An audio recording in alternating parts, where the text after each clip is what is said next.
عليكم ورحمة الله وبركاته. الحمد لله الصلاة والسلام على أشرف المرسلين وعلى آله وصحبه أجمعين. أما بعد. ಗೌರವಾನ್ವಿತ ಗುರುಗಳೇ, ತೀರ್ಪುಗಾರರೇ ಹಾಗೂ ನನ್ನ ನೆಚ್ಚಿನ ಸಹಪಾಠಿಗಳೇ, ಈ ಇಸ್ತಿಫಾ ಎಂಬ ಮಹಾ ಕಾರ್ಯಕ್ರಮದಲ್ಲಿ ಚರ್ಚಿಸಲ್ಪಡುವ ವಿಷಯ ಭಾರತೀಯ ಮುಸ್ಲಿಮರು ಎದುರಿಸುತ್ತಿರುವ ಸವಾಲುಗಳು. ಇದನ್ನು ಚರ್ಚಿಸಲು ಅಲ್ಲಾಹನ ತೌಫೀಕ್ ನೀಡಲಿ, ಆಮೀನ್. ಈ ಭಾರತದಲ್ಲಿ ತುಂಬ ಧರ್ಮಗಳಿವೆ, ಆದರೆ ಆ ಧರ್ಮದ ಹೆಸರಿನಲ್ಲಿ ಕೊಂದು ಹಾಕುವಂತಹ ಕಾಲವು ಮತ್ತು ಗೌರವ ಇಲ್ಲದಾಗಿದೆ. ಪ್ರೀತಿಯ ಸಹೋದರರೇ, ಅದರ ಹೆಸರಿನಲ್ಲಿ ಕೇವಲ ಇಸ್ಲಾಂ ಅಥವಾ ಮುಸ್ಲಿಮರು ಎಂದು ಟಾರ್ಗೆಟ್ ಆಗುವಂತಹ ಒಂದು ಹುನ್ನಾಮಂದು ನಡೆಯುತ್ತಿದೆ. ನಿಮಗೆ ತಿಳಿದಿರಬಹುದು, ಭಾರತೀಯ ಮುಸ್ಲಿಮರು ಎದುರಿಸುತ್ತಿರುವ ಸವಾಲುಗಳು ಬಡತನ, ನಿರುದ್ಯೋಗ, ಅನಕ್ಷರತೆ, ಇದರಂತಹ ಹೆಚ್ಚು ಜೀವ ಭದ್ರತೆಯ ಸಂದರ್ಭಗಳನ್ನು ಎದುರಿಸುತ್ತಿದ್ದಾರೆ.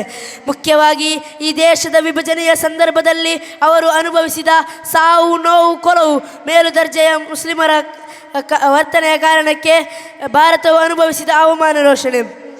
ಅಲ್ಪಸಂಖ್ಯಾತರಾಗಿರುವ ಮುಸ್ಲಿಮರು ಸಾಂವಿಧಾನಿಕ ರಕ್ಷಣೆಯ ಹೊರತಾಗಿ ವ್ಯವಸ್ಥಿತ ದೌರ್ಜನ್ಯ, ಪೂರ್ವಾಗ್ರಹ, ನಿರಂತರ ಹಿಂಸಾಚಾರವನ್ನು ವಿವಿಧ ರೂಪದಲ್ಲಿ ಎದುರಿಸುತ್ತಿದ್ದಾರೆ.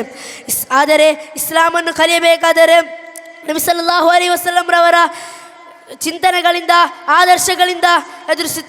ಆದರ್ಶಗಳಿಂದ ಅವರನ್ನು ಪಾಲಿಸುವ ಅನುಯಾಯಿಗಳಿಂದ ಇಸ್ಲಾಮನ್ನು ಕಲಿಯಬೇಕಾಗಿದೆ. ಅದಕ್ಕೆ